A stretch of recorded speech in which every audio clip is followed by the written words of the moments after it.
Okay. Lauren, are you in the house? Loren. Are you in the house? If so, Lauren, good morning. Can you speak up? Oh, Lauren.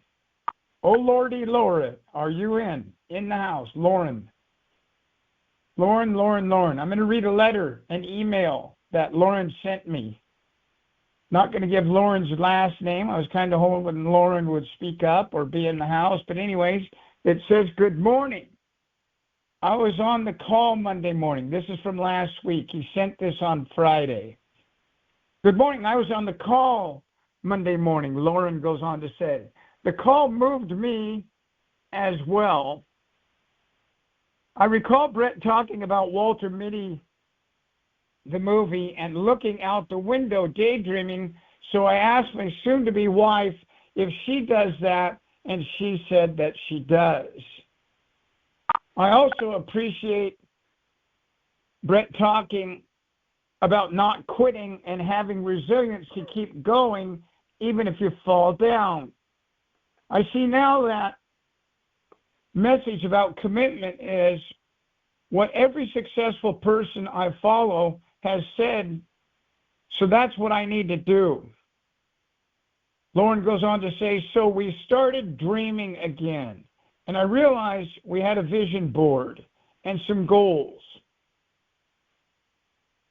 I know one for sure is her dream home, so we looked at different ones and found the one we liked. A dome home, actually, since it's going to be custom designed and built naturally, it will be expensive. But now that I've joined work here, I'm not worried about what the cost will be. I'm sure we will get there in time. So I shot Lauren a call on Friday afternoon. I don't know if you've joined us on the call, Lauren. If you're here, go ahead and say good morning, Lauren. But anyway, I reached out to Lauren on Friday, and him and I talked for about an hour and a half, 2 hours. I don't know who Lauren is, just like I don't know who a lot of you are, but his letter, his email moved me. And one of the things that Lauren brought up was the fact that he had attempted to make telemarketing calls but hadn't done so. You know, I was thinking about myself, and my youngest son is one of my greatest examples of two people I've met in my life that get right up to the edge of doing something but not doing it.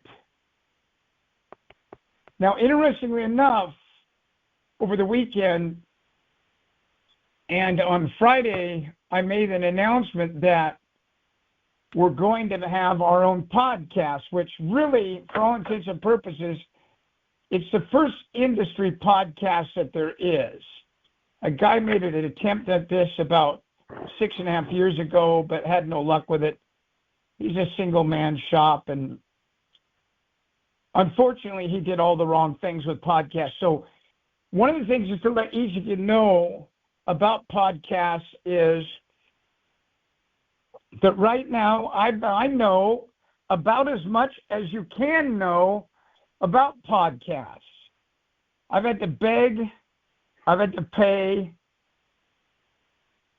and I've had to pay attention and invest my time in learning what podcasts are, how they work, and it just sounds so simple. Everyone I met told me how you do this, and you do this, and you do that. And then I would ask them, do you have any experience in podcasting? No, but I got a buddy. But I've got a lady I know. But I've got a buddy I know. Or, I've seen it done, da-da-da-da-da-da, right? I mean, I know now why Joe Rogan is where he's at. I have absolutely no doubt in my mind. I already knew why Joe Rogan was where he was at. I know why Kobe Bryant was where he was at before he died in the helicopter. I knew why Michael Jordan was where he was at when he came out of the NBA. Same with Simone Biles. I mean, I could go all the way back to Nadia Comaneci. Some of you are old enough to remember Nadia Comaneci. out of Russia. I mean, someone give me an amen that's old like me.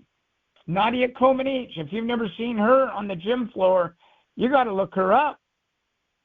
Amen. Yeah, it's Amen. there's a great line in a movie, and I'm going to ruin it, but it's a line about Pele. It's a movie line about Pele the soccer player. And what's happening in this movie, it's called Vision Quest. And if you haven't seen the movie from 1985, what you got to understand, it's a 1985 movie. So I'm talking about 40 years ago. 40 years ago, they made this movie called Vision Quest. And guys like me, ladies like me, my age at the time in 1985, I would have been 24. This film moved me to tears. Now, you may look at this movie nowadays and laugh, but there's a line in the movie, and as a spoiler alert here we go. This cook in this hotel where this young man works has taken the night off, and he's getting dressed in his hotel room into his best outfit, his best duds. And what he's going to do is he's going to go watch this young man wrestle this kid for the state championship, and his kid's name is Shoot. And everyone is afraid of this kid. They're afraid of him. These high school students are afraid of him. I remember again and again and again, high school students, no matter where I went, Hillsborough, Forest Grove, Gladstone, Gresham, Oregon City, Milwaukee, people were afraid of me, like Shoot. And there was no reason for them to be afraid of me. All I did was I did my job, like this guy did. But what this kid decided to do in this movie was go up against Shoot, and Shoot hadn't been beaten before. And so this man in this restaurant, in this hotel, was taking the night off. He was getting dressed to go, and the kid that was going to attempt to win the state championship and beat this other wrestler named Shoot is looking around, and he can't find the old man. And he's been going to this old man for advice all through the movie, and the old man's not there in the kitchen. He's not cooking. It's like, where the hell is he? So he goes back by his hotel room where he lives in the hotel, knocks on the door, and the old man answers. He's like, what are you doing? You should be at the wrestling match getting ready. And the kid says, I was coming to see where you were at. And if you were coming, he's like, you think I'd miss this? And the kid's looking at him, this senior in high school is looking at him like, you mean you took the night off? You would lose the money over this? And this old man, probably my age, probably in his 60s, this cook, who's living on next to nothing, spent his last dime maybe on the suit that he's putting on. It brings me to tears. All of a sudden he gets this look, those looks that you and I see in movies, or maybe we see in our father or mother, or someone we love that we believe in, that all of a sudden is reciprocated, and now they're believing in us. I mean, there's nothing on the face of the planet more moving than when someone believes in you. Here you are, you believed in them all this time, and now you see them, and now they believe in you. And it takes a great actor or a great human being, someone who's really in tune with circumstances and situations, to be able to anoint somebody with those oils. It's a powerful moment. Again and again and again and again, I anointed Grant and Travis, our two little boys, when they were 2 and 3 and 4 and 5 and 5.5 and 6 and 6.5 and 7 and 7.5 and 8. Because what I knew I was doing was I was classically conditioning self-sufficient people. And this man, no different than the coaches I've come across, you came across. I can go back and give you Chet Cowan's name. I can give you Brian Kleiner's name, Don McCluskey's name, Randy Bethke's name. These people that meant something to me growing up as coaches. I've only got 7 to 10 of them. And a pastor, Lloyd Bud Rollholt at Milwaukee Lutheran Church. Where would I be without these people? Yet there's only like 10. So here's this kid in this hotel, his senior year. He's decided to drop his weight 20 pounds, and he's in this movie called Vision Quest from 1985, and he's going to wrestle this guy named Shoot who's never lost before. And this old man's putting on his suit, getting ready for this, and he goes into this daze. And he starts to tell the story. He goes, I'm alone one night in my room. And I got the TV going, and there's a soccer game. And there's this guy named Pele. And he goes, as I paraphrase here, he goes to this young man to motivate the kid. It was a motivational moment. He goes, of all things on the face of the planet, the score is 0-0, and all of a sudden he comes into a moment in time where it's his turn to shine, and he jumps up in the air, and he does a backflip. And at the top of his backflip, he kicks the ball, scores the goal, finishes the backflip, and he lands on his feet. And then this cook goes on to say, as he's motivating this senior in high school in his hotel room, he goes on to say, there I was, sharing this earth with another person of my species of that level of talent. And I felt his level of greatness for a moment like the rest of us.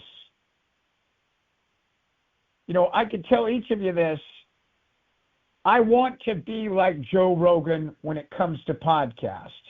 I know I'll fall short, or I know it will be different, and that's okay with me. That doesn't mean that I'm not going to do it.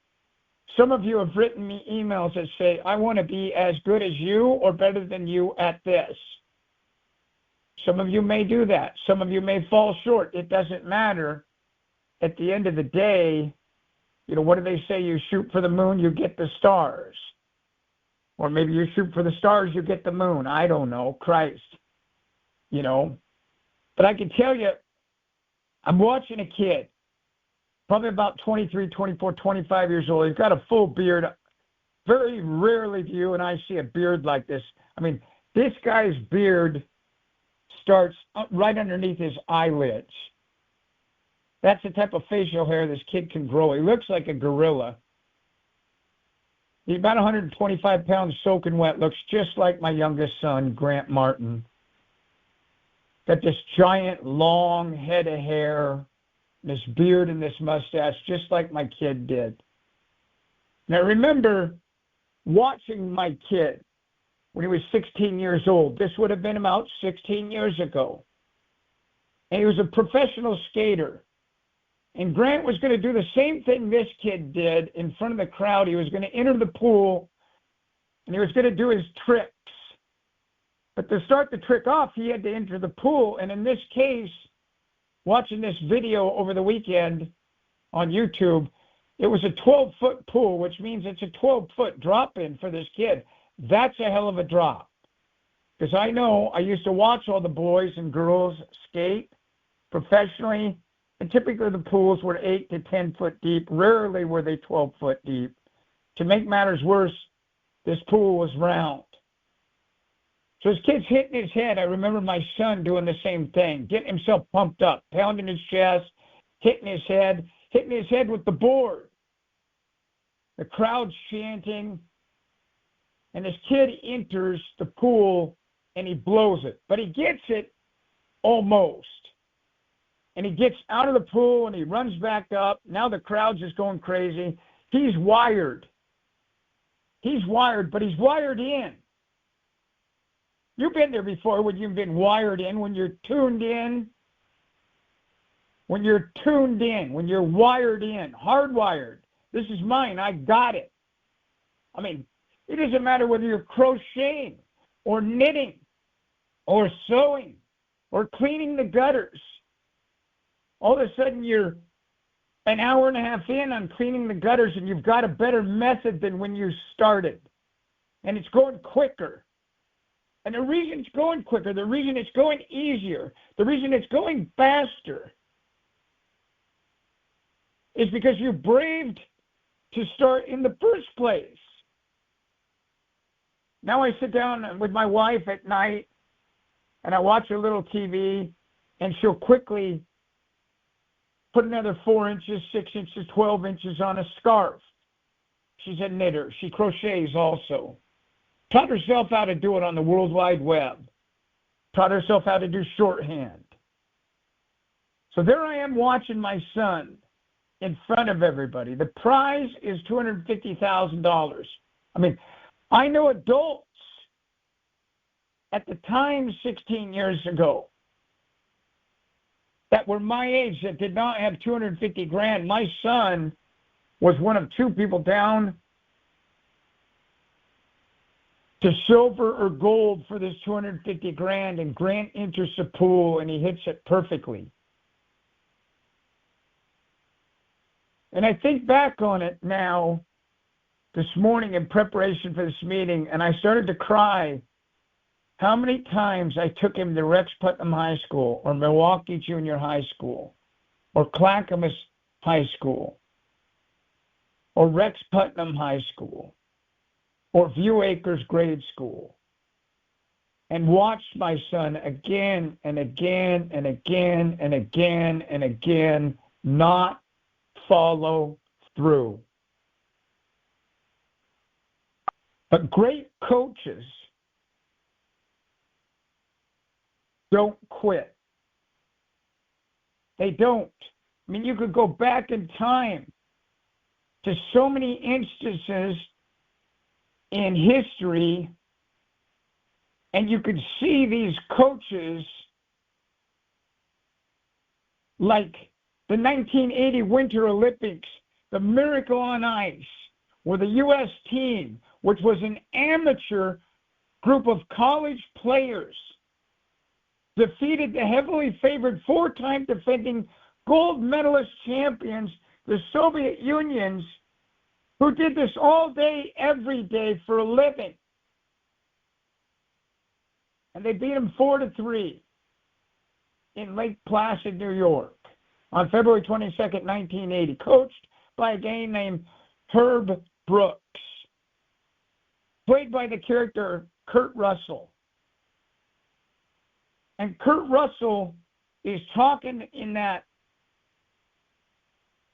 locker room with the guys, and he's playing Herb Brooks. And he has this speech regarding great moments and great opportunities. And it goes like this. Great moments are born from great opportunities. Think about that for a moment. Great moments are born like a seedling, or, a baby in a uterus. Great moments are born from great opportunity. You get the opportunity, and great moments are born from that. Where you say to yourself, someone like Lauren, I tried this, Brett, and I chose not to do it, but I'll do it, he said to me. And I went on to explain to him how many times I'd done the same thing. I did that with building this podcast of late. And I'm not done. I've worked hundreds and hundreds, maybe 1,000 hours or more on trying to figure out how to build a podcast. Because what you have to understand about a podcast is you don't just go on Spotify. It doesn't work that way. You don't just go on to somebody like, Riverside, and it's an all-in-one environment. I fought tooth and nail to figure out how to get it out there. And then when I got it out there, the question became, was it right? Were the ingredients right? No different than when I went at it with the Craigslist with you people, and I said in class, this took 7.5 months for it to work. But so often I see people get something to work, and then they quit. And for me, I realize why they quit, and that is because of the maintenance that comes along, the duty, the responsibility involved in maintaining now that level of success. It's not easy. It's not. You've got to show up. You've got to toe the line again. And again and again and again and again. So for me, what I started doing at a young age, and it was strictly for survival, because I wasn't like Henry Ford. I could not work on a conveyor belt. I would go insane. I would never been the person who invented the conveyor belt. In fact, if you know anything about Henry Ford's success, Ford automobiles, it wasn't so much that the invention of the automobile was what Ford was about, as much as it was how he had institutionalized and brought into the industrial era the conveyor belt management system, where you set somebody in a position and a conveyor belt brings it down to them and they do this. And then the conveyor belt moves it on to the next person and they get inherited the next item and they do this again. And again and again and again. And again and again and again, like a child laborer in Indonesia or China for Nike or Apple or Samsung. Again and again and again. Again and again and again. I mean, there's times you look at it and you're like, whoa, I didn't realize they actually take a felt pen and draw the line on these tennis shoes. I would have thought a machine did that. Again and again, I've watched these manufacturing videos and thought to myself, like, this phone I'm holding was put together by kids and young adults and old people like me. And we hear this again and again and again, this is unfair. They shouldn't have to do this. It's like, hold on a minute and understand something. They're living in a world that we lived in 200 years ago in America, where $2 a day was a hell of a lot of money. One hell of a lot more money than no money at all. What's going on throughout the rest of the world is there's an industrial era going on. Where do you think that we get our tanned leather from? We don't tan our leather in America anymore. We send it out. We have it tanned elsewhere so that they can ruin their rivers, their streams, their creeks, their water table.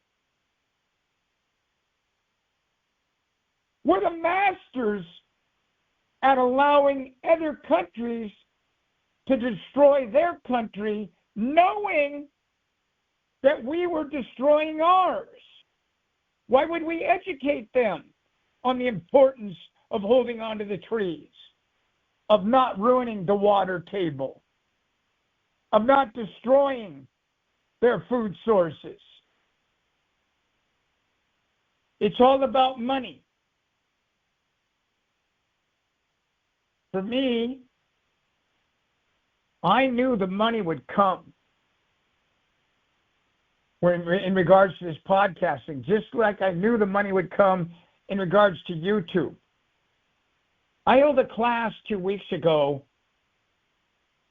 and I showed 13 of you how to use YouTube.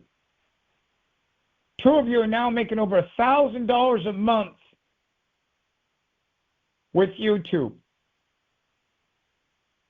I only had 28 total people out of over 900 people that I sent an email out to and said, how'd you like to learn how to make money on YouTube? I'm going to open my YouTube account up, and I'm going to show you all my videos. I'm going to show you what I make on every video. And I got comments back like, another scam. Are you fucking kidding me? But that's the response we use when what we're saying truly is, I'm not interested because I realize there's an amount of work involved and I'm lazy. So I'm just going to sit here on the World Wide Web. And the way I make my currency, Brett, is I'm going to write an email, another scam, or I'm going to go out and write my words on signs or write my words on buildings or Instagram or Twitter or YouTube or X. This is a lie. This is a scam. Look at what ICE is doing. Over the weekend, from my perspective, again and again and again and again and again, I saw the guy draw the gun to shoot at the ICE agents, and then they shot him. But then you go over to CNN, and they left it out. They left out the fact that he had a gun. Someone give me an amen that they also saw the gun on film. Anyone? Someone give me an amen. I saw the gun. The gun is there. But the fucking news channels, these news channels won't show you and I this. Because what they want out of you and I is they want you to be in a situation where you say, you liar, you scammer, you cheater. What are you doing? What's your problem? Why are you here? They're here because, you haven't had your daughter raped and beheaded. So how would you know what it's like? I mean, no one on the face of the planet had ever done what the lady had done, who I met personally, Candy Lightner. What did Candy Lightner do? She invented Mothers Against Drunk Drivers. My dad drove drunk every time I ever got in the car. He had his big old Thunderbird, he had his big old Riviera, his big old Lincoln Continental as a realtor, and he had a drink. We didn't have cup holders. Don't be silly. The first cup holder was between your legs and your crotch by your privates, male or female. And believe me, it's a hell of a cup holder. His group ran around drunk, and the insurance companies did not care. But I can tell you, when Candy Lightner got done, the insurance companies cared. And the moment that Candy Lightner, who had a daughter named Carrie that was killed by a drunk driver in 1980, took it upon herself to form this, for all intents and purposes, this institution now, Mothers Against Drunk Drivers. What creates Mothers Against Drunk Drivers? Anger, sadness, disgust. But at the end of the day, what drives us to continue on, only we know. In her case, it was in honor of her daughter, and probably had something to do with the fact that she was angry that this drunk driver had done what she'd done with her daughter, Carrie. But you look at these things over the years and how they became what they became. And again and again and again, when you look at the backstory, what you will see is people who took on a responsibility, a duty, a challenge. And they chunked away at it. Oftentimes like eating an elephant. What do they say? You eat the elephant. How do you eat the elephant? One bite at a time. I mean, I wrote on our website, on a blog, 2, 3, 4 years ago, how I became the top producer in this industry. I'm not somebody that can sit at a conveyor belt.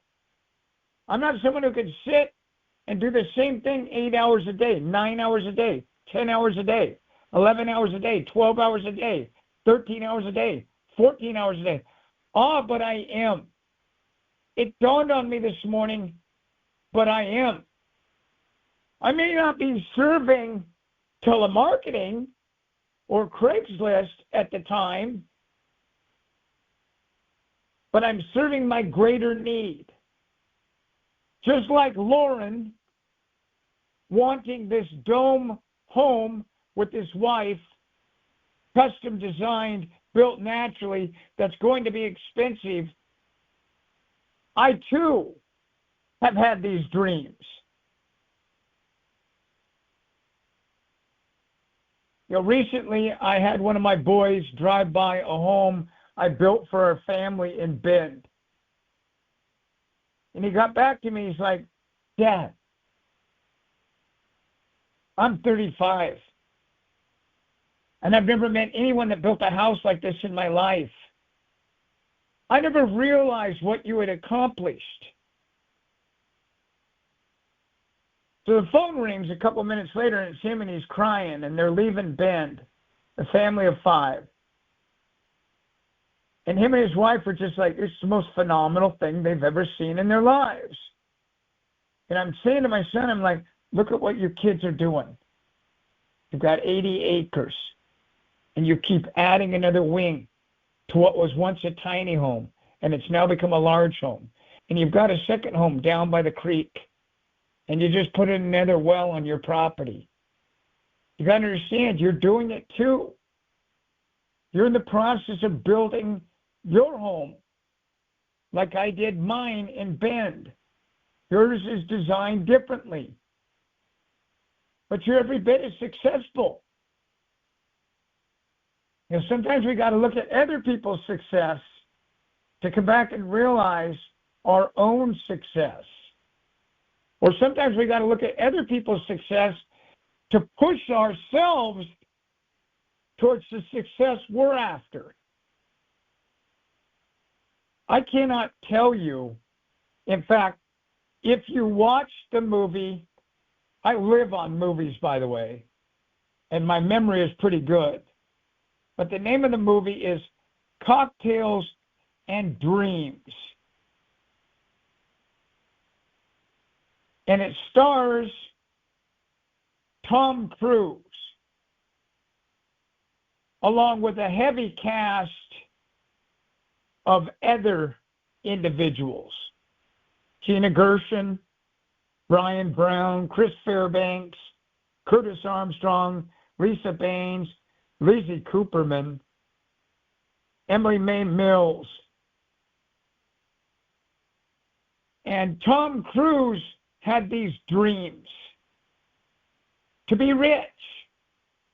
And at some point, Tom Cruise is talking about shoelaces with his wife.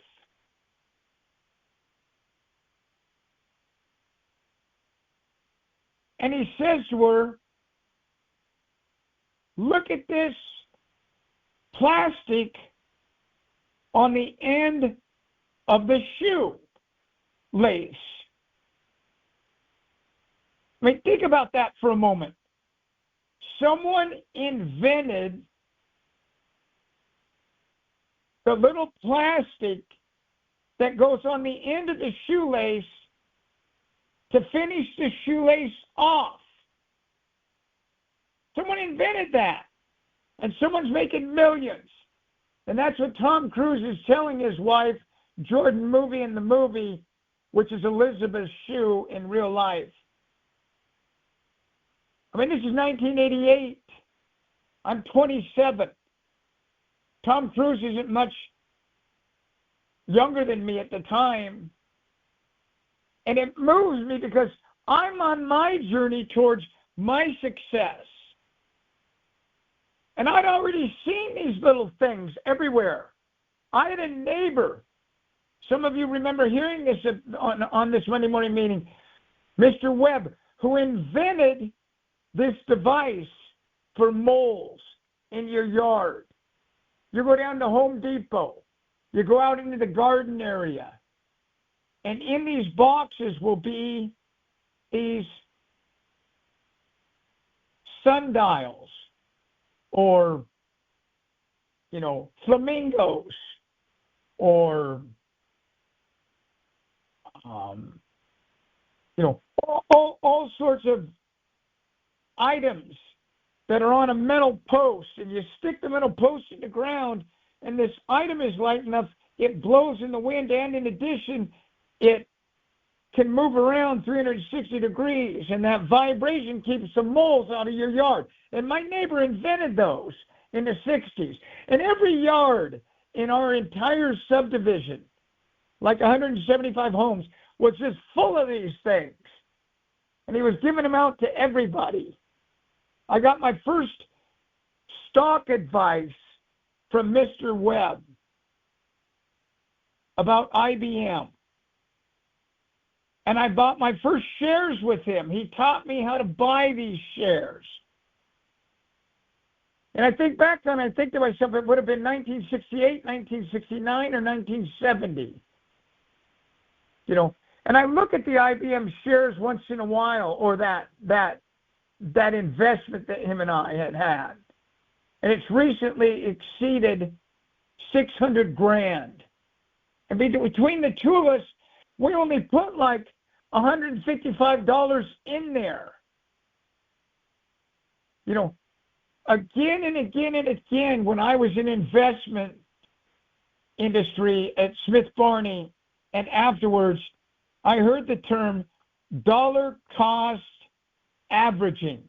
If you don't know what dollar cost averaging is, DCA, you got to understand that that's what Lauren is doing. And that's what I did. We're dollar cost averaging our lives every day. This investment strategy where you put a fixed amount of time or a fixed dollar amount in at regular intervals. I promise you that you'll be able to skate like Grant or telemarket like me or shoot baskets like Michael Jordan if your dollar cost average every day like they did, like Simone Biles did. But you're going to have to look at the backstory and realize how many thousands and then eventually tens of thousands of hours it took for Michael Phelps to become what he became as an Olympic swimmer. There's only one Michael Phelps. That's why we know about Michael Phelps. We have future Michael Phelps in the room. We got future Brett Martins or Joe Rogans in the room. We've got future Courtney Dowwater in the room right now, in our own respective field. None of you are incapable of accomplishing what it is you set out to accomplish. But what I find more often than not is that people stop prior And that's why again and again and again, after having read over 900 biographies, somewhere along the lines, I realized that it is the sum of the parts that make the whole. No one just goes A to Z. It doesn't work that way. It is the journey, not the destination. And along the way, more often than not, during the journey, we end up not at the destination we intended to be at, but it is better. I can't begin to tell you how many times I've met successful people in their respective fields, and they've told me it is better. It turned out better. I mean, you go to my website, 7keystosuccess.com, and I built in what we call failure. But it's really not failure. All you've done with key number 6 is you just deviated from your plan. I can't tell you how many times I deviated from my plan to work on podcasting and learning how to be a podcaster and bring out a podcast of my own. I can't tell you how many times I deviated from it. Saturday morning, Sunday evening, Monday in the afternoon. Whenever I had time, and I had set that time aside, and I said I was going to do it, I allowed things to get in my way, oftentimes. But what I realized many years ago was, don't beat up on yourself, Brett. Don't flog yourself. Don't whip yourself. Don't shame yourself. Don't say shame on you. You didn't follow through. And then create all that guilt and drama. Instead, what I want you to do is just go back and put your plan in action. So what if it's 1:38 a.m.? So what if it's 1:38 p.m.? You're getting it done. Getting it done. It's a process. No different than our lives. I feel now, step 7, key number 7 in my keys, 7 keys to success, where I could take the time to relish in and enjoy accomplishing my goals. I've made the announcement. The podcast is going to start this week with Gary Lockwood and Robert Sincere. 2 people, by the way, that each of you have got to hear about. These guys are animals. They're beasts. I don't know where I'd be had I never met Gary Lockwood or Robert St. Cyr, but I can tell you right now, they say the same thing about me. We're constantly thanking each other again and again and again, not just about this industry, but about our own personal lives, about our children, about what it's like to be around our children when they were young and now that they're older. We had children at the same time. We're similar in age. Now our children are the same age. Here they are in their 30s. And what it's been like for Robert to go through his wedding with his daughter. You know, what he's gone through with his son. And same with Gary. And I can't wait to have them on my podcast. And now my audience, I put out about 400 emails to the number 1 people in this industry, to include people on my own platform. And I now have a total of 493 people who want to be on the podcast. I have people begging me to be on the podcast. I have people offering money to be on the podcast first. or be in the first 10 or the first 15. And for me, it's happened exactly the same way everything has happened in my life. It was just a dream. I mean, I remember like it was yesterday, my old man taking me down to the Schwinn dealer in downtown Milwaukee. And there was Ed Schwinn in his final years on the face of the planet.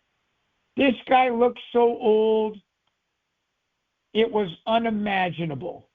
Schwinn bicycles. Want to hear one hell of a story? Read about Schwinn bicycles and what happened to Schwinn bicycles and how they lost their market share. And there I am in downtown Milwaukee, and I'm talking to Ed Schwinn.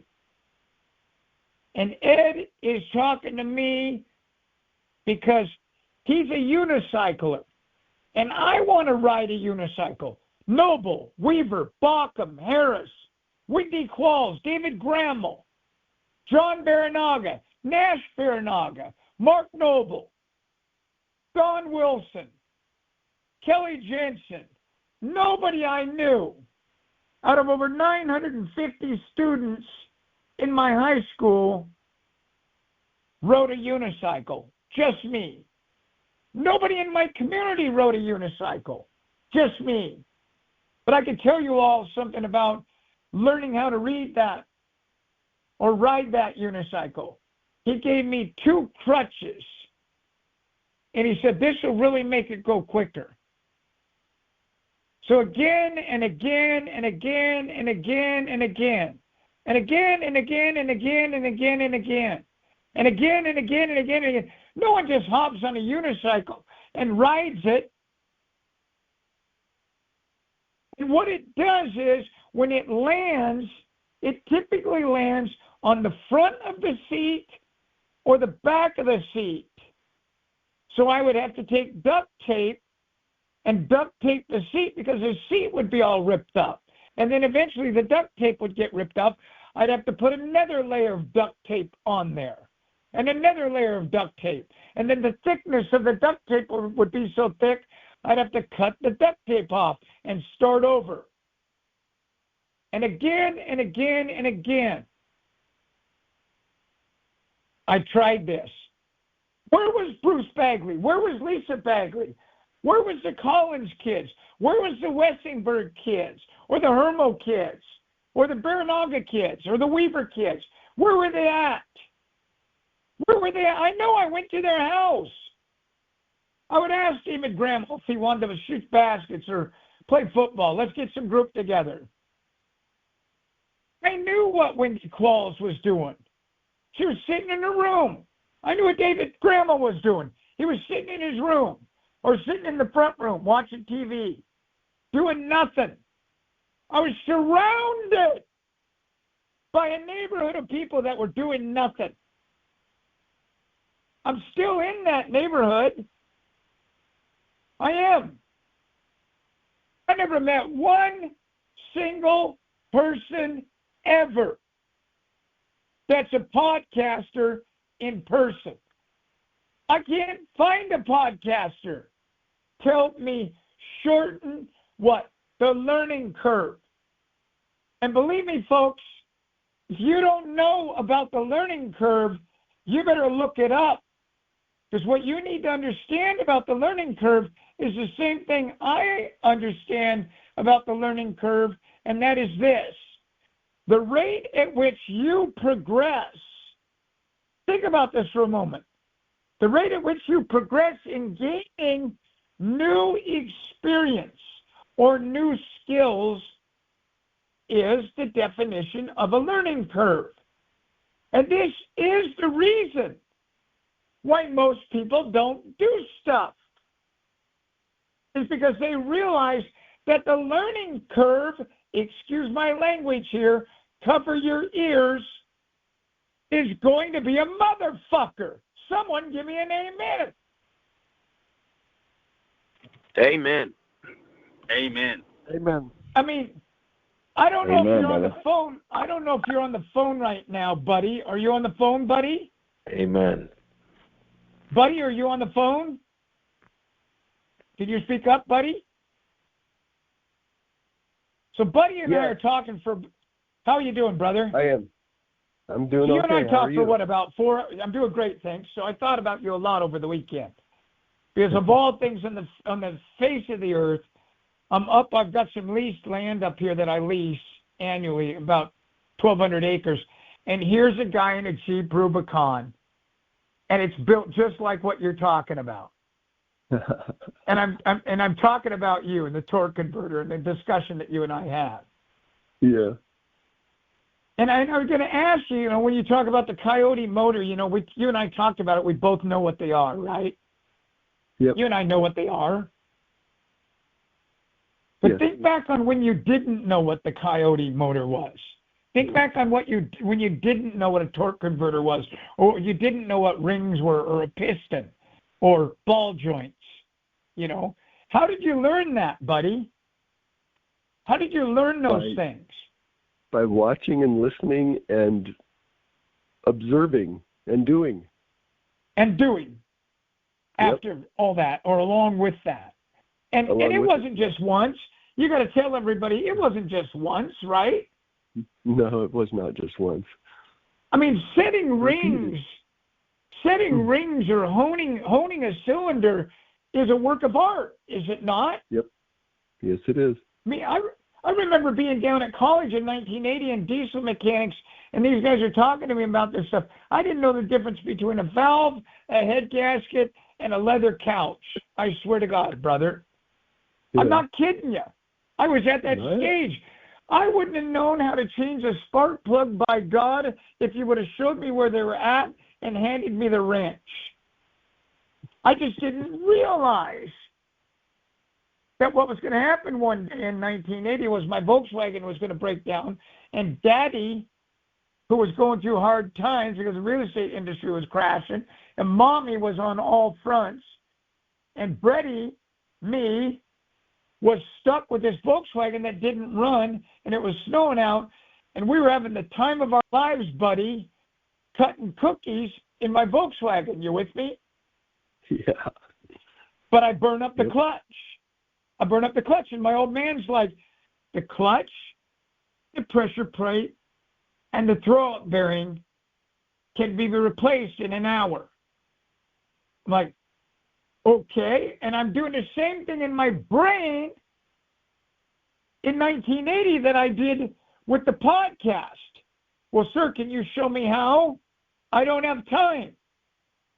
So what happens inside your stomach, buddy, when that person's not available? You start to kind of growl and get aggressive, right? You want to get this done. You start to yearn. You start to long. It's like a cauldron and a stove. And inside there is a spoon, and you're adding the ingredients. And then what I found myself doing, of all things, buddy, was I remember down by Albertsons on Concord, down by McLaughlin, that there was this little teeny store. And it was called Import Auto. And I thought to myself, well, this is an import, and I'll go down there. And so I go down there, this really fat guy behind the counter, just nicer than hell. And I'm explaining this to him, and I want his advice on how to do it. And he walks over to a counter, and folks, we're talking about 1980.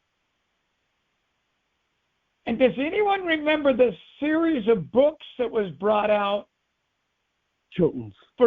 For dummies, like Computers for Dummies or Programming for Dummies, and in this case it was Volkswagens for Dummies. Anyone remember those books? Anyone ever seen those books? Yep. Yes.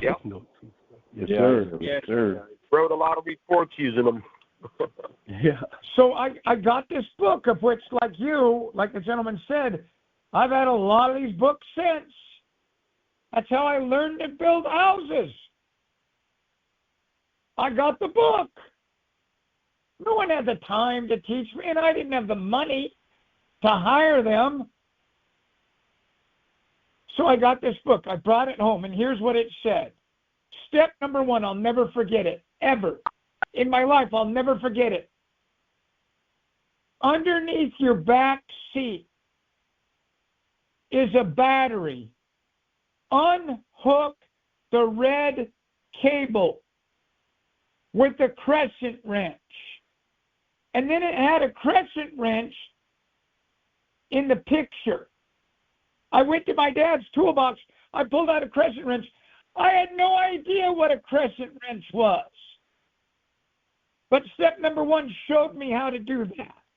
And I unhooked the battery post. Done. The cable from the post. Done. And it told me to make sure that I didn't leave it close to where I'd hooked it up. So I bent it because they're bendable and they stay in that direction. And then I put the seat back because I'm one of those that's kind of a clean freak.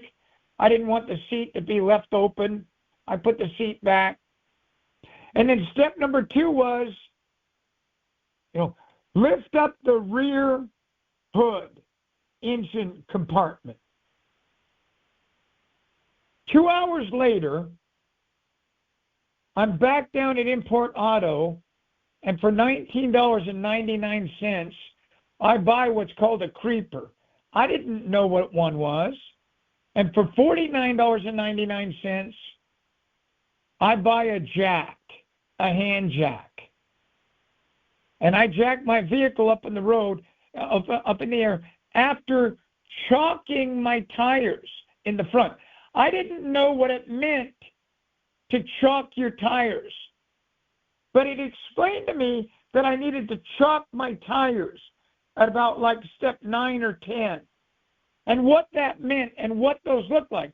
So I went and got some blocks of wood, and I cut them with the axe so that they were formed like a triangle, and I put them in front of each of the tires of the Volkswagen.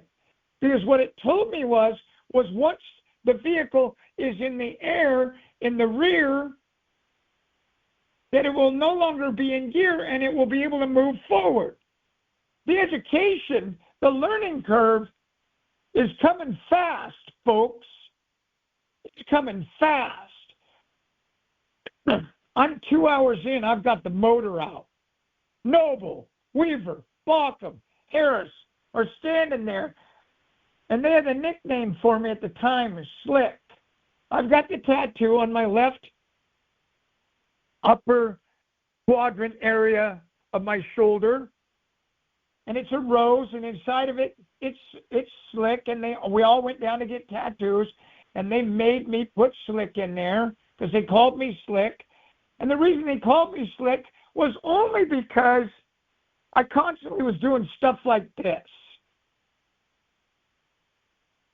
Out of a need, out of a want.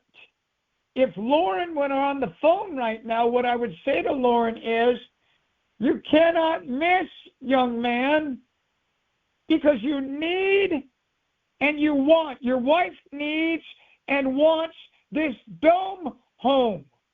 And you're going to get it. And you'll probably go away from it again and again and again. It will be gone.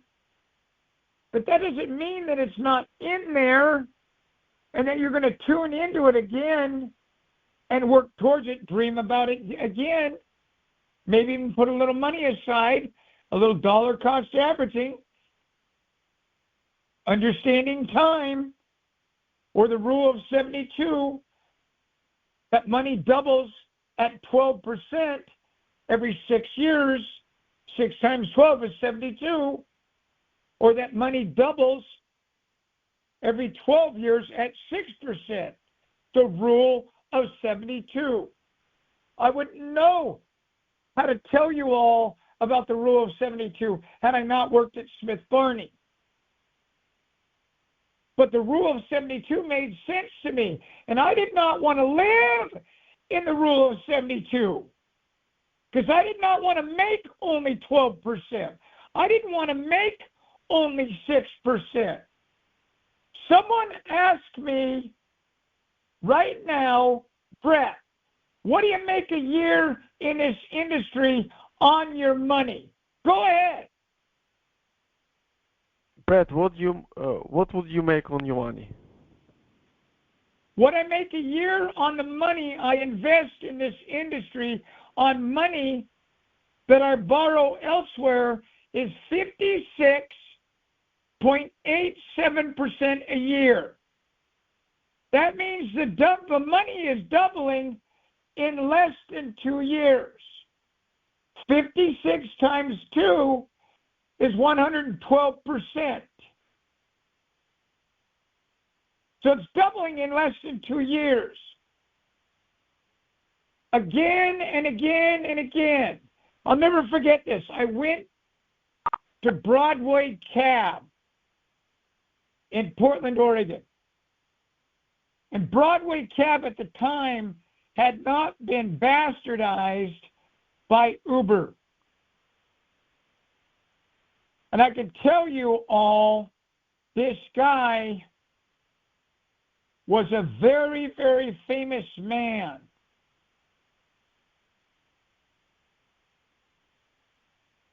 In Portland, Oregon. And my attorney was his neighbor. And Tom was unbelievably wealthy and unbelievably accomplished. And I went to him and I said, Tom, you need to get in on this. Because I have apartments and I know what you're making on your apartments annually, about 9%. And I could show you how to make over 50%. Oh, fuck, I'm not getting involved in that. That's risky. Well, folks, how you offset your risk in this industry is you take the money you invest and you invest it in 10 companies or 20 companies or 30 companies or 40 companies or 50 companies. What are the odds of one company going out of business? Pretty damn good. But what are the odds of 1,000 businesses going out of business? Pretty damn bad. Eventually, I had 1,000 businesses I was invested in. Then 10,000 businesses we were invested in. Then 100,000 businesses we were invested in. Then 1 million businesses we were invested in. This wasn't a game. This was a dream of mine. And it started in Ontario, Oregon, before I ever slated what would be the starting line. I had no idea that I was going to be in Ontario, Oregon one morning and wake up in January of 2007 and the following morning loan this whole hotel owner a little over $300,000. And that was going to be my first MCA. I didn't know. I wanted to be in the MCA industry, but I was busy. I was going through a brutal divorce, destroying an unimaginable estate with a woman who had turned on me, betrayed me after 25 plus years, wanted half of everything in a market that was falling apart in American history. Think back on 2007, 8, 9, 10, 11, 12, 13. One of the worst real estate crashes in American history, if not the worst. Over 49 million men and women, young, medium, and old, back when we called them men and women, were out of work. We were out of work. Mortgage brokers, realtors, processors, underwriters, funders, marketing companies, envelope stuffing companies. There were a grand total of 81 different types of companies or positions associated with the mortgage and the real estate industry, and every one of those men and women were basically out of business. Sayonara, no mas, goodbye. And I was one of them. And I came across this industry, and I said to myself, oh, shit, this is a gold rush, and I'm going to do this. But I put it on the back burner, as they would say. But it's never really on the back burner, is it? Because at any given moment, if you want, all you got to do is think about it again. It's like Napoleon Hill's book, Think and Grow Rich. Ideas are things. They just are. If you can think about it, it can become something. So there I was over in Ontario, Oregon. No application. No flyers. No website. No domain name.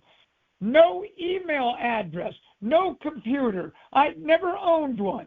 I'd written thousands of them off as a company, and I'd never owned my own computer. In 2007, many of you remember being that age or being alive back then. You didn't own a computer.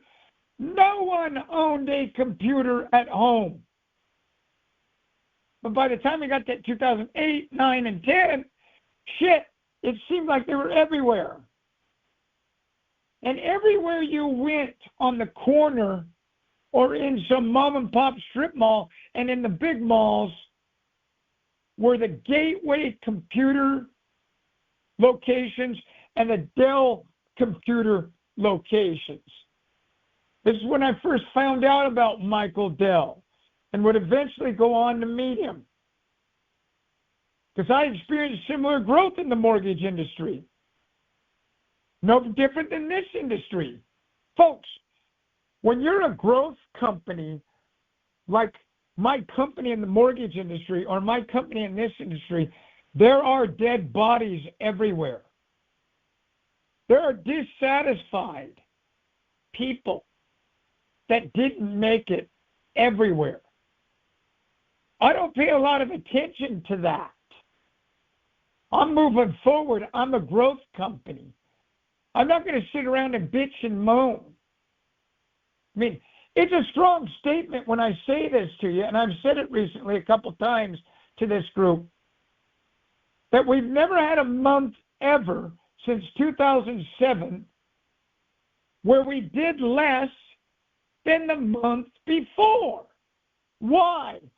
Because again and again and again and again and again, and I'm going to tell you what, it is shitty. I go back online, I get on Craigslist, and I post these stupid ads. The ads that you answered that said, I'd like to know more about this, or that had you go to one of our links on the ad and land on the website on our work from home page and you signed up. You would not be part of this platform had you not seen that ad. Even if your friend or family member brought you on, we made you go through the pain of having go to the website and sign up. Because that's how we get your name, your phone number, and your email address on the flyer templates. This weekend, getting MailChimp set up, and I don't know if any of you have ever done MailChimp before, but I can tell you right now, MailChimp is an absolute son of a bitch to get on and become part of it. If you ever want to go through hell, you join MailChimp and you upload all of your contacts. It's not a walk in the park. I probably got at least 40 to 50 to 60 hours in just joining MailChimp. I thought it would take me 10 minutes. But what I needed was a platform where I could upload all of our contacts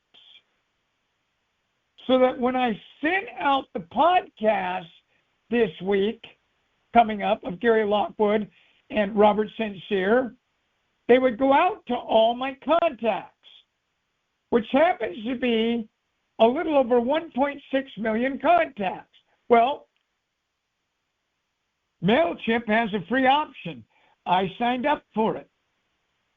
But then once I got over 50,000, once I got over 10,000, once I got over 5,000, up goes the price. Now up goes the price again. Up goes the price again. Up goes the price again. And now it's pretty soon you got to ask yourself, is this going to be what I want to be part of? Am I going to get my ROI, my return on investment? I think I am. So I paid the price. I paid the price. And it's unbelievably expensive to hold that much data on MailChimp. Some of you know what MailChimp is. Some of you don't know what MailChimp is. Look it up on Google. It's not easy to join MailChimp. Talk about going through the learning curve. Every aspect of this podcast that I intended to have rolled out a long time ago has been a motherfucker. It's been a bitch. Now, buddy, you and I could say that about building a motor, right? It's not easy, is it? No, it is It's not. not easy. It's not. Especially our first one, right? Yeah. And then when you and I started up, we're just like biting our nails. Our assholes Terrified. puckered. And we're, hell, if anything, hopefully the two of us have got 6 to 10 beers in us or some shots in us or some dope in us, because when the next thing you know, we found out that we left a screwdriver in the, top of the manifold or whatever, or struck the valve for whatever reason, and now we got to start over, You're right. I can't begin to tell you how many times I've been in someone's garage and it's like, boom, and then there's smoke and you're like, oh my God, Jesus. And there's a rod sticking out the side of the block and you're like, oh God, there goes my 427. There goes my 429. There goes my Coyote. There goes my 502. There goes my 440. I had a 440 Mopar, and I'll tell all of you this.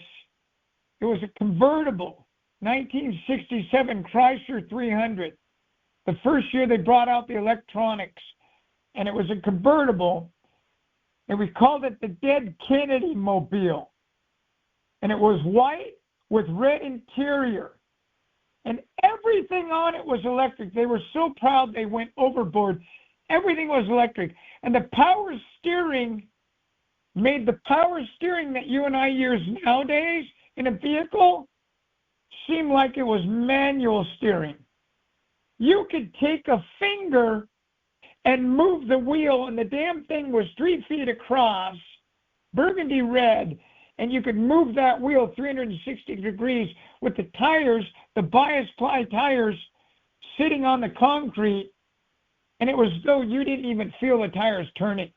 Now you got to take the wheel while you're sitting there, and you got to kind of pull it to turn the wheel as it's sitting there. That's how fast they were, or how well they designed power steering when it first came out, if anyone remembers that. So we're driving this thing up Oakton Hill, down at the bottom of my paper route where Billy Clark lives, my first employee ever. Some of you have heard me use his name. It's about a 9% grade. And I'm doing about 100 miles an hour, but we're only going like 10. On the speedometer, I'm doing like 100, but we're only going like 10. Because the tires are spinning in place. And it's got limited slip rear axles, so both tires are spinning, And I'm just holding it between the lines, coming up the hill. And it's gaining speed gradually. We get to the top of the hill, we're only doing like 15 miles an hour when we crest the top of the hill. And the next thing you know, a piston blows right through the hood of the engine. To replace this motor in 1985 cost me $9,800, which was an unimaginable amount of money. But I wasn't about to miss it. I would later sell that car in an auction for $153,000. It's now worth over $600,000. I know the man that owns it. I see it all the time. And I've told him the story 100 times. And he's had friends over. I've told him the story about that motor. It took us a year and a half to build that motor because I was not going to make any errors. I cross-checked and checked and double-checked with guys like Buddy. And I'd gotten together a group of young men who knew what they were doing. Just like when I got into the Volkswagen world. I didn't know how to work on a transaxle. I didn't know that you had a Volkswagen bus reduction system, that I could take the rear axle for all intents and purposes off of a Volkswagen bus and put it on a Volkswagen and turn it upside down, and that's how come you see these Volkswagen Bajas driving down the road that are jacked up in the air so high. They don't have leaf springs. You take a Volkswagen bus and you take the Volkswagen rear axle out of that Volkswagen bus and you put it on a Volkswagen and you turn it upside down, which throws the Volkswagen up in the air. Again and again and again and again, I've gone through these learning curves. And I was talking to my son this morning about this, Grant, who gave you all your welcome package, his division. And he's going through something right now. And he's like, God, Dad, it's really trying my patience. Something that I had talked to the kids about when they were very little. Trying their patience. Someone or something that is severely testing your ability to remain calm. That causes annoyance, frustration, and exasperation. It's shitty. It is. It's shitty when you're not patient, when your patience has been tried. Go back with me for a moment and imagine being in your mommy's belly and you want out. Imagine being in your mommy's belly and you want out.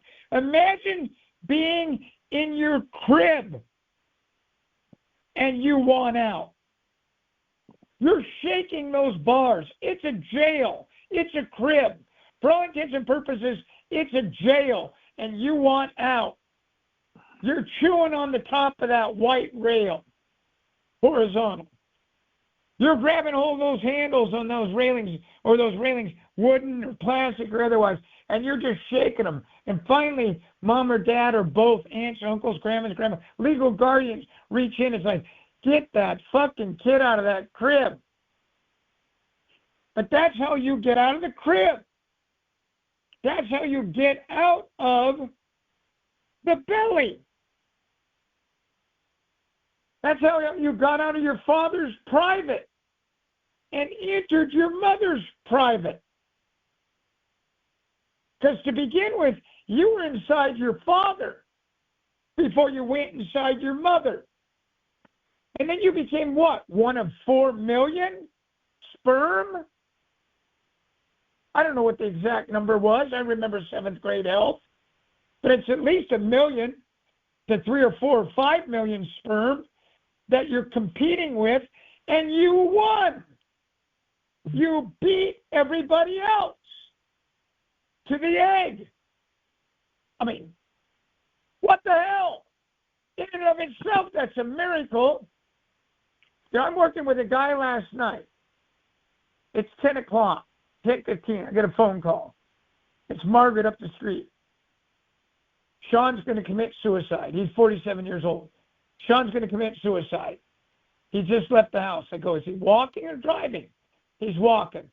So I go outside. Sure enough, I can see him coming.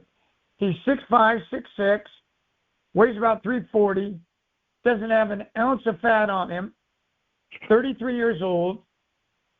I go, Sean, where are you going? He goes, I'm leaving. It's time. And him and I had talked in passing, and again and again and again, I had begged him to sit down with me. Sit down with me for 10 or 15 minutes. And let me tell you what it was like for me when I had anxiety, when I had these thoughts going on and voices in my head. Because, folks, we have voices in our head. Someone should explain this to us, that it's normal to have voices in our head, voices of doubt, voices of anger, voices of disappointment, voices of hatred. My pastor did not explain this to me till I was about 20. It's okay for me to want to kill you. It's okay for you to want to kill me or someone else. It's just not okay to act on it. It's okay for you to want to rape someone. It's just not okay to act on it. It's not a sin to have the thought in your head, but our thoughts can actually make us physically ill, mentally ill, because no one ever taught us about our thoughts. No one ever taught us about our voices in our head. So here we are in my office last night, about 10:45. His leg is going up and down, up and down, up and down. And I mean, he is wound for sound. He's like, I don't even know what I'm doing here. I feel like my body and whatever are disassociated with one another. I go, I know exactly what you feel like. I remember when I couldn't feel my body because anxiety was so bad. And then he just looked at me and goes, you felt that too? You see, folks, if you can share your experience with somebody, now all of a sudden they know how to take off a battery cable. If you can experience your experience with them and get them to experience it, now they can undo a spark plug cable and take out a spark plug. That's all I was doing with him, was sharing my experience and getting just slightly out ahead of him, not to where I am now, because let's be honest with one another, I can't get him to where I'm at now, but I can get him to baby steps where it's like, look, man, first thing you need to do right now is take one of my anxiety pills. He's like, what's that going to do to me? I go, it's going to remove your anxiety. And then his exact words were the same as mine were when Robert Mile gave me my first anxiety pill, and I sat on Northwest Flanders in his office in 1980 and took that anxiety pill on my own for the first time. Not the one my mommy went and got me, but this is my first one of mine I was going to take on my own. And I told my shrink, my psychiatrist, I have anxiety that the pill is going to cause me anxiety. And he started laughing. He goes, the pill will take away the anxiety. And the more you have anxiety, the more the pill goes to work. 53 minutes into our discussion last night, this young man in his early 30s looked up at me and said, "I'm calm for the first time in my life." His exact words, almost identical to the exact words I said to Robert Mile, my psychiatrist on Northwest Flanders that day. I literally remember saying something almost identical to what Margaret's son said to me last night. I said, "Now here's the deal. Tomorrow morning, after I'm done with class, let's get a hold of your PC and make an appointment. If it's too far out, let's go to the ER together. I'm going to bring in my clonazepam, and we're going to explain that you took one, and it was life-changing, and that you were suicidal." He goes, "You would do that?" I'm like, "Hell yes, I would do that, dude." The reason I would do that, folks, is because I could find nobody at all to teach me how to build and start a podcast. I have found so few people on the face of the planet that are willing to help me. That is unbelievable. Seriously. And if they do want to help, then it costs money. Well, if you don't have money, what are you going to do?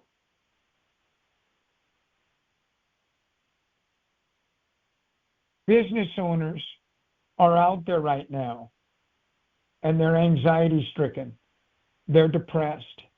They're disgusted. They're disheartened. They need you so bad, it is unbelievable. We are coming up on the end of the month. And millions and millions and millions and millions and millions. What's that? 4 million? 5 million businesses? 10 million businesses? 15 million businesses? 20 million businesses? Out of over 100 million businesses in that database are hurting this morning financially because they can't make payroll coming up at the first of the month. What are they going to do? They've tried the bank. They've been told no. Payroll is Friday. Payroll falls on the 30th, not February 1st. The payroll is going to fall on the 30th because 99% of all businesses, when they designed payroll, didn't realize that they were going to have to pay payroll prematurely. This time around in this industry, for my staff, I designed payroll to be paid on the 1st and the 15th. That way, if it falls on a Monday, they're getting paid on Monday, not Friday. You got today, tomorrow, Wednesday, Thursday, and Friday. Today has already started. It's almost noon on the East Coast, which means there's only 4.5 days left for them. So how hard is it to pick up the phone and say, "My name's Brett, I'm with Mom and Pop Business Funding. I was calling today to leave my information for you, contact-wise, and that way you have it in the future in the event you can need to make payroll or need to pay bills." Just jog their memory. Just hit them where it hurts. If for some reason you ever need money to, and then you hesitate like you're thinking, but you already know what you're saying to as an example, make payroll. That's how you say it. And all of a sudden they're like, oh, whoa, you're right. I just got done getting denied by my bank. I tried my mom. I tried to use my card. I couldn't get that. Or I tried my family. You know, you really think you can get it done between now and Friday? Sure, that's what we do. Quicker we get off the phone, the better we are. All I need is your email address. I'll send you over an application. It's not much bigger than a bar napkin. And in addition, all I need is your most recent 6-month bank statements. Don't give me tax returns. I don't want a credit report. I don't need a note from your mom and dad. I don't need your firstborn like the banks. I don't need a profit and loss statement. I don't need a balance sheet. None of that stuff. I just need 6-month bank statements from your most recent 6 months for your business. And then watch it happen. Watch it happen. People have needs and people have wants. There's a huge difference between a need and a want. It took me a lot of years as a screenwriter. There I was with Matthew Jacobs in the American Zoetrope building of Francis Ford Coppola's on the 6th floor, learning about how to develop the characters in a movie. Every one of the characters has needs and wants. When you watch Tom Hardy, when you watch Tom Cruise, when you watch Brad Pitt, when you watch Angelina Jolie or, Rachel McAdams, you've got to understand they have needs and wants. There's a huge difference between needs and wants. You have to make your house payment at the end of the month, first of the month. You have to make your mortgage payment or your rent or your lease payment, as does the business owner. They need that. They need that money. It's not as though they want that money. They need that money. Long after we need something, then we start to want it. Once we need something bad enough and start to want it bad enough and look for it bad enough, we start to build that yearning and that longing. Now is when the miracle transpires. That's manifestation 101. Needs turn into wants, and wants become these, internal mechanism. Like these embers are always burning inside our gut. And all of a sudden we fan the flame or fan the embers and they turn to a flame. And the next thing you know, voila, there it is. You've got your degree. You've got that car you wanted. You got that house you wanted. You're dating that girl or that guy or he, she, they that you wanted. Or you got that new backpack or you got those new running shoes. You got to need it first. You got to want it first. And you got to understand, folks, these business owners are no different than you. They're out there right now, full of these needs and wants, begging for someone to come along and help them, metaphorically, with their podcast.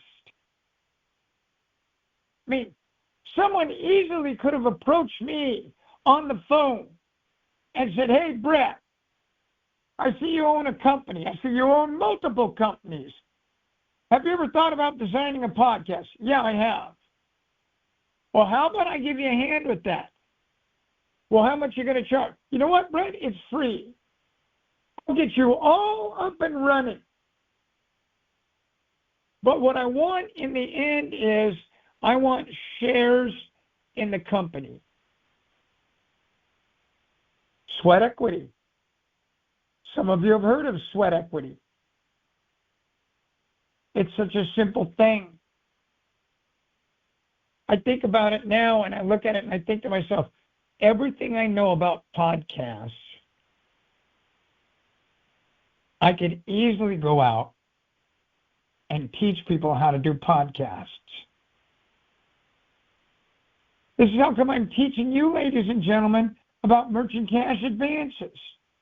Or in this case this morning, my goal to get you inspired or emotionally in tune with Monday, wake you up and get you ready for the week with something that is creative enough from a thinking standpoint that you say to yourself, well, shit, I could do that, or that rings a bell, and I've done that before.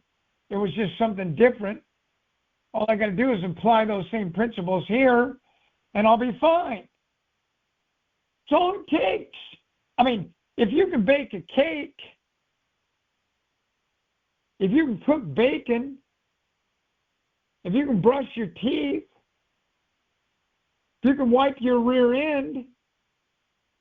You know, I'm watching a commercial last night, and there it was, again, dude wipes. Dude wipes. You know, and I'm laughing about these dude wipes. You know, and I'm thinking about toilet paper, and I'm thinking to myself, toilet paper is so medieval. So many of us are walking around with asses that are not completely wiped. Again and again and again, I wipe my butt. I wrap toilet paper around my hand. And I wipe my rear end, and again, it's like, my God, when is it going to end? You know, you got to flush the toilet out of fear to God that you're going to clog the toilet. You use up so much toilet paper. You know, no wonder they invented a bidet. Someone finally said, this is ridiculous. I'll just wash my rear end and then towel it off after it's done, because I can't get the thing clean. You know, I read something about 35 years ago. This is going to blow your mind or not.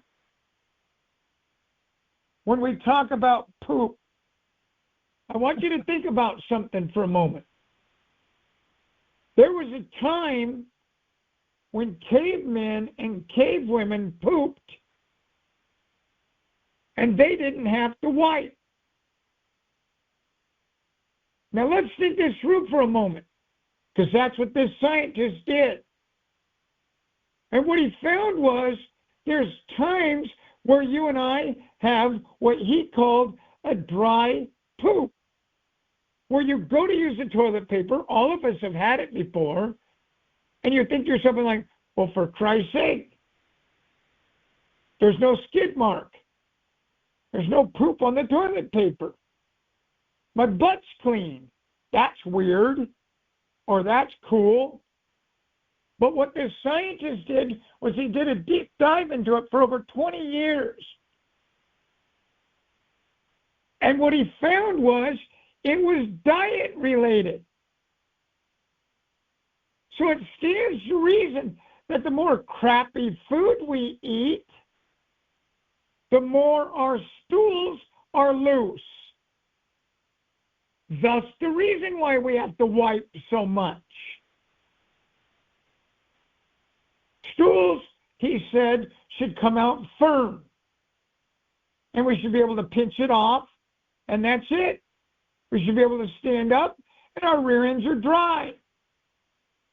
I mean, I had to laugh. Someone asked me the other day, what was it like, Brett, to lose almost 200 pounds?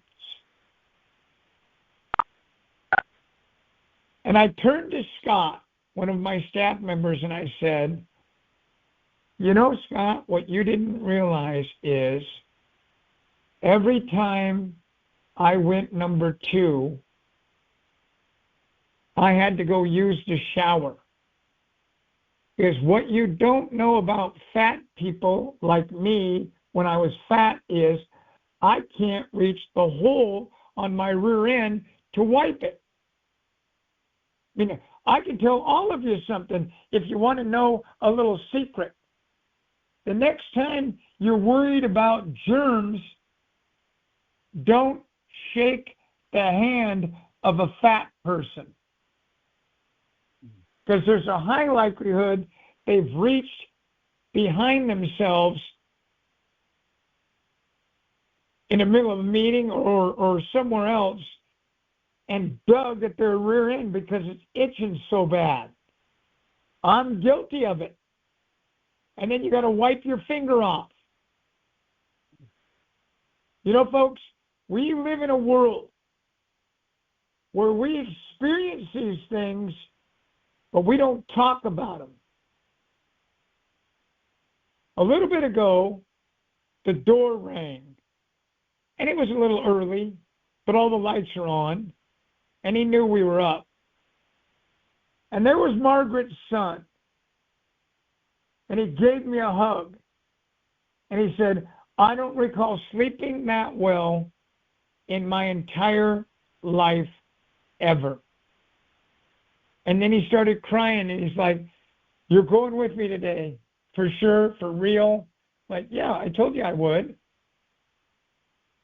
It's like, you realize just the fact that I know you're on my side makes me say to myself, I won't have to commit suicide. That there is hope, like you said last night, at the end of the tunnel, or light at the end of the tunnel. And I shook his hand, and we gave each other a hug, and I said, I know exactly how you feel. Because that's what my pastor said to me, and that's what Robert Mile said to me was, it's all right, you're going to be okay. I mean, that's an amazing thing when you don't feel like you're going to be okay, and then you're okay. I mean, buddy, we had a very personal conversation, and I won't bring it up with the group. You with me? Yep. But I mean this from the bottom of my heart. I meant it then, and I mean it now. I have been through a tremendous amount of experiences in my life. Divorces, car wrecks, cancer. It's on and on and on. And just when I thought that there was no one out there that's experienced as much drama or hell or pain would be a best word, pain, Yep. as me, I'm on the phone with you. I will never forget you, buddy, ever, and what you've been through, ever. And it was because the two of us shared with one another. And we shared a lot, didn't we? We shared a ton. And it was because we trusted each other, right? Yep, absolutely. You know, but one of the things that I've realized about myself is this is a common denominator, and I'll tell you why, buddy, is because you and I are very similar that way. We have no problem sharing our experiences with others. Right. And, you know, what I realized a long time ago is the only way that I'm going to get to know about you, the only way you're going to get to know about me is I'm going to have to show you my cards if this was a card game. Yep. And that's the only way you're going to trust me. And, folks, I can tell you right now, these business owners need you to tell the truth. So as a great example, when they say to you, you know, well, how long have you been at this? Well, it's my first day. Well, what do you mean it's your first day? Yeah, this is my first day. Well, for God's sake, sir, can I talk to a manager? You don't need to talk to a manager. I'm working with the owner of the company. He's already explained what my job is. My job is very simple. I tell you what we do, and I gather documentation from you, and then when we get the answer from underwriting, I give it to you. Other than that, I have no responsibilities. I have no expertise in any other area. I'm not the underwriter. I'm not the funder. I can't talk to you about interest rates because I'm not the one who takes the x-ray. I mean, if you could take that sentence that I just said at 1 minute and 50 seconds or 1 hour and 50 minutes into this conversation, and you can just memorize that, you can get on the phone right now with any business owner. But you're going to have to tell the truth. Well, you know what? We don't want to tell the truth. Yet, interestingly enough, the truth will set you free. So last night, one of the things I shared with Margaret's son was the fact that I had been molested in the 4th and 5th grade by my older brother. He stoved up. His body tightened up. And he looked away. And when he turned back, he had tears in his eyes, and his shoulders were slumped, and his head was slumped. And I could just see the shame and the guilt. And he made the comment, he said, I was molested too. And I said, I didn't know that. I'm sorry to hear that. I know what it feels like. You see, folks, I would have never known he had been molested had I not shared that I had been molested. And he would never have known I had been molested had I not mentioned it, but he would never have mentioned it to me. And I explained to him that when you get in to talk to your PC or in to talk to the psychiatrist, that you're going to have to be truthful. And you're going to have to get to these things that you think don't matter or that you've shoved down in there and forgotten about. But believe me, it's those things that make us tick. That is what makes us tick, folks. That's what makes us do the things we do. You know, I mentioned this 3 or 4 weeks ago. It's no mystery. It's no mystery as to why you and I have schizophrenia that shows up in our late teens, early 20s. Let me kick that guy off the phone. And I muted him 3 times, and he kept on muting himself. You and I are complex individuals. But that's not to say that the business owner is not complex either. So what you've got to do is create a KISS environment, which I hate that acronym. I remember when it came out, all the big boys out there were talking about the acronym or the abbreviation KISS. Keep it simple, stupid. It's a design principle emphasizing that systems and products and presentations should avoid unnecessary complexities to ensure your maximum effectiveness and user acceptance and ease of entry or repair. You know, I can tell all of you this. It is so simple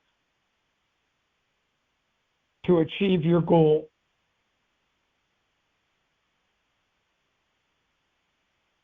But what you have to do first is you've got to write that goal down and visualize that goal. Now, I don't know, and you don't know how you're going to get there sometimes. I mean, don't worry about it. The roadmap will appear.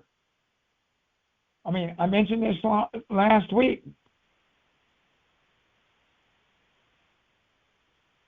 I mentioned this to you last week. Start on the way or start on the path. Start on the path. There's numerous ways, and the path will appear. Think about that for a moment. Start on the path, and the path will appear. You know, I mean, just think about this for a moment. Without headlights, you wouldn't be able to go drive in the dark. But your headlights only shine out to 350, 400, 500, 600, 1,000 yards. You're going 65 miles an hour, 70 miles an hour, 80, 85 miles an hour. Do you know how fast you cover 1,000 yards at that speed? I mean, you've got sprinters that can run 100 yards in 9.5 to 10 seconds. They're not running at 65 miles an hour or 70 miles an hour or 80 miles an hour. So for all intents and purposes, as you start on the walk or on the way, and the way appears, this quote by Rumi over 1,000 years ago, what you have to understand is that you don't even have to get up out of the chair. You don't. It starts in our mind, or it starts in our heart, or our throat chakra, or our stomach chakra, or maybe our sitting bones, or, you know, our loin chakra, you know. But somewhere there's a little gestation period going on there. And the next thing you know, you become cognizant of it. It's part of your thought pattern. You know, The Richest Man in Babylon, Think and Grow Rich, The Secret, all of these books, movies, they're out there. People have plagiarized them, bastardized them, you know, paraphrased them again and again and again. You know, and you go and you listen to these things, or you put these things in action, and you start to realize, like, wow, this stuff works, you know. But I think that you have to start small. And I think that's why we start small, quite frankly. I think that's why we're so little. And our brains are underdeveloped. I mean, it's a symbolic way of gaining knowledge. We become tall and we become old.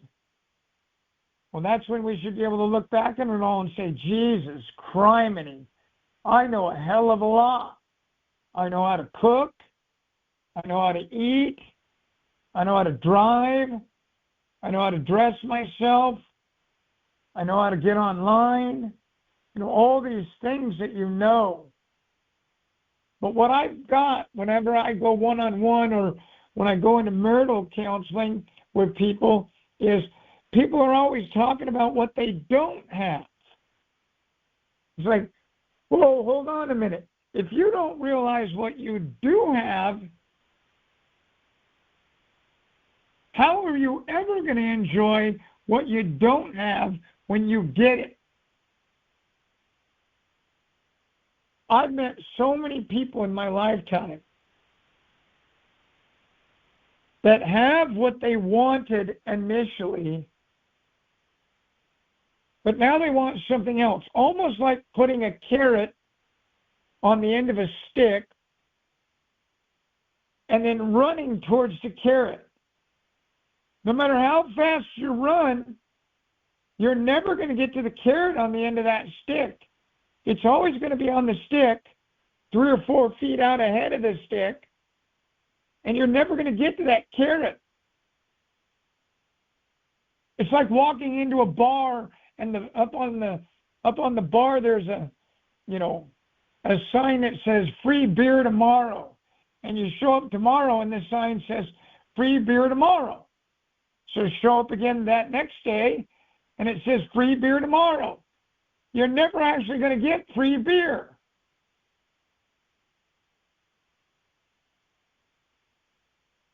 The world works that way in a lot of ways.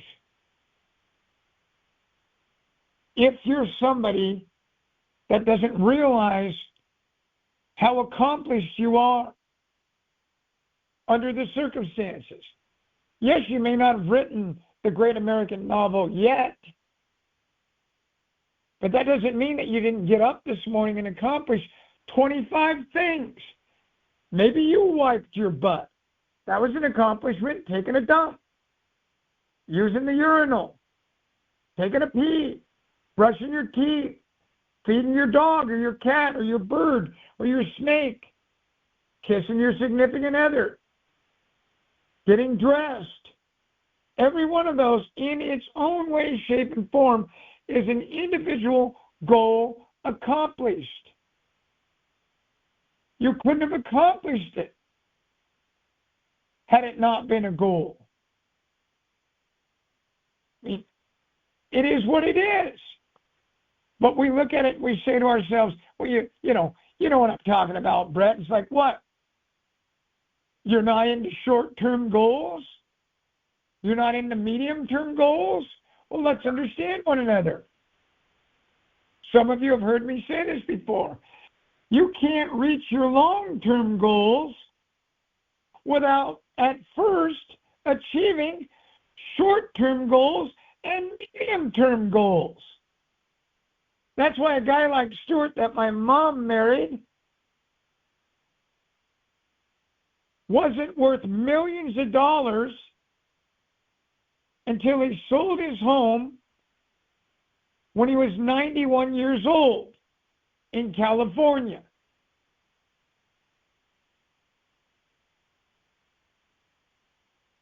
Now he became someone worth millions of dollars. Took him over 90 years. Had he been waiting around that entire time, dissatisfied, full of disharmony, dissatisfaction, unease, what a mess he would have been in his 90s when the home sold. And make no mistake about it, folks, there's no way he would have all of a sudden said to himself, oh, God, Christ, finally, I can now be happy. No. We develop these traits, these characteristics, these mannerisms, these responses. And over a period of time, we're the byproduct of all of those crossroads, all those moments in time, all those minutes, hours, seconds that went through the hourglass, days.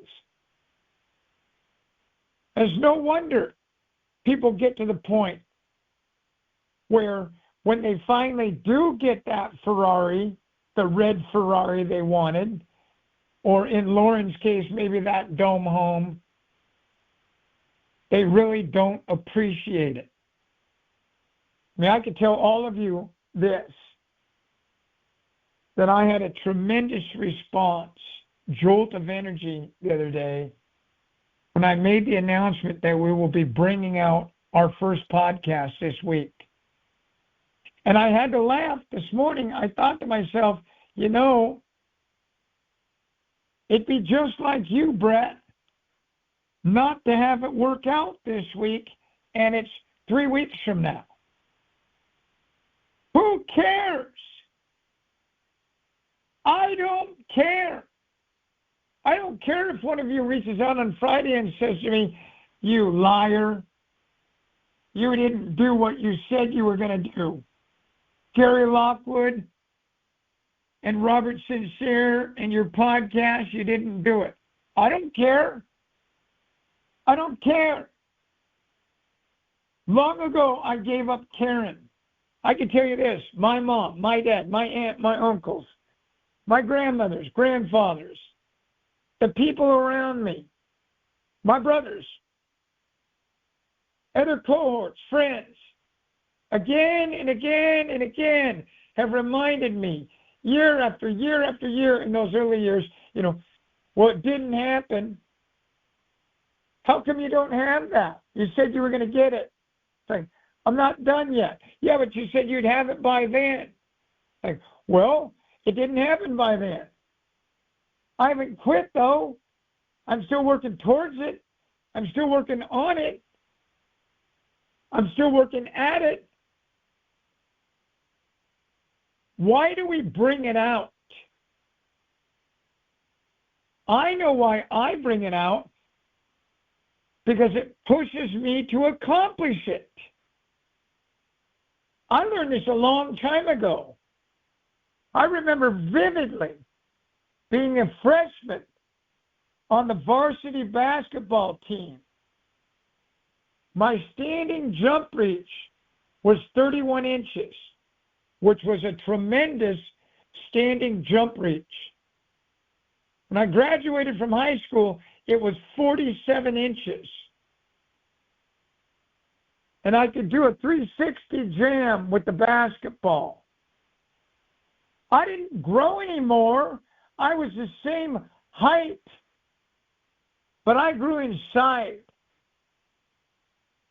Every single solitary practice in high school, I would come in early and I would jump a minimum of 50 times, trying to touch the rim, trying to touch the rim, trying to touch the rim, because I wanted to jam the basketball. Why didn't Hermo jam the basketball? Why didn't Balkum jam the basketball? Because they didn't practice at it. That's all. That's the only difference. It wasn't one of their goals. They were doing other things. This was my goal. It doesn't mean that I'm better. It just means I accomplished a goal that I was after. Now, I can remember what it felt like when I did it the first time. And I remember Mr. Brown, who had passed away, having already taught me the importance of celebrating my achievement. Not my achievements, plural, but my achievement. Take a moment and thank yourself for making the bed, or brushing your teeth, or getting dressed, or getting up this morning, or getting on this call. Get yourself used to thanking yourself. Get yourself used to patting yourself on the back. Don't look to others. And pretty soon, just like a pat on the back from others or an attaboy from others, you start to experience this from yourself. And it becomes one of these environments where it's like, this feels really good to celebrate my life, to be proud of myself, to feel accomplished.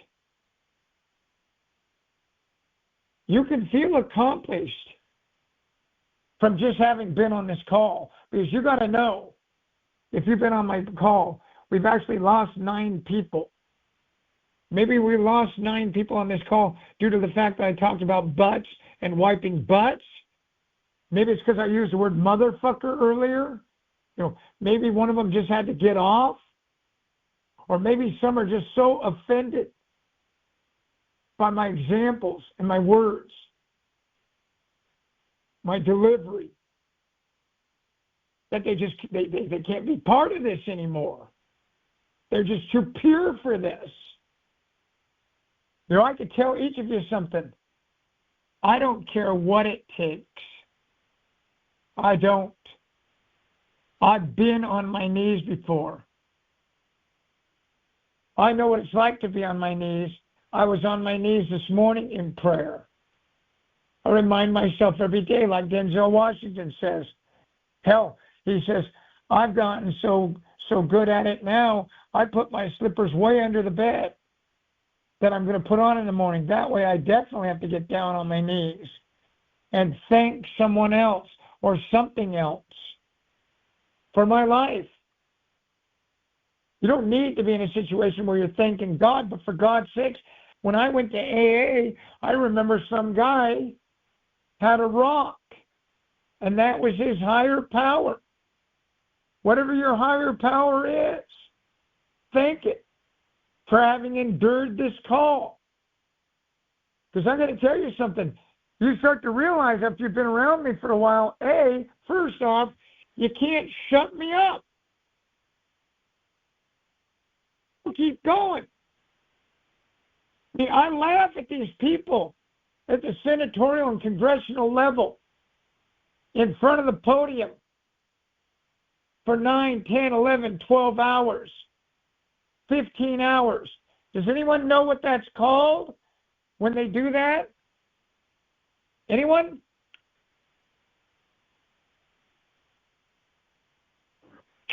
That's called a filibuster, Brett. There you go. I'd love to be in a situation where I could filibuster. And I filibuster on here. And the reason I do that is only one reason, and that is that I hope there's a word or a statement, a sentence that got inside your head or inside your heart or inside your engine or that fanned those embers, and now the flame ignited again. And you're like, I got the strength. Man, I can imagine what it would have been like that day in 1980 when Herb Brooks gave that speech. I just can't imagine what that must have been like. Great moments are born from great opportunities. I would have died for him. I would have died for him. I guarantee you, folks, on the football field, the basketball field, court, the baseball field, the wrestling mat, you didn't want to go up against me. Even if I lost to you, you remembered me. Just simple as that. I've lost a tremendous amount of battles. I probably only won 51% of what I set out to win. But that doesn't mean that I didn't leave my mark. I want to leave my mark. You want to leave your mark. We all, in our own way, want to leave our mark. So the only way that I can get the energy to go on oftentimes is I've got to key back in on a speech given by somebody like Herb Brooks or Kurt Russell. You know, I don't think that Hollywood gives Kurt Russell enough kudos. This guy is one of the rare child actors who made it out without being a mess. And is still going to this day. I saw the other day that Kurt Russell has joined up with Taylor Sheridan. And they've come out with a new series with Michelle Pfeiffer. And the name of it is called The Madison. That's going to premiere on March 14, 2026. What hasn't Taylor Sheridan made in the last 10 years? Every single solitary TV series, movie, it's unimaginable. He basically owns Hollywood. He can't make a wrong move. And now Kurt Russell, of all people, is going to star in this with Michelle Pfeiffer. Two people that are household names that you and I know about. And the reason we know about Kurt Russell and the reason we know about Michelle Pfeiffer is because again and again and again, they got up and they did it again. And they got up and they did it again. And they got up and did it again and again and again. I mean, these people are in their 70s, closing in on their 80s. I mean, this could be their swan song.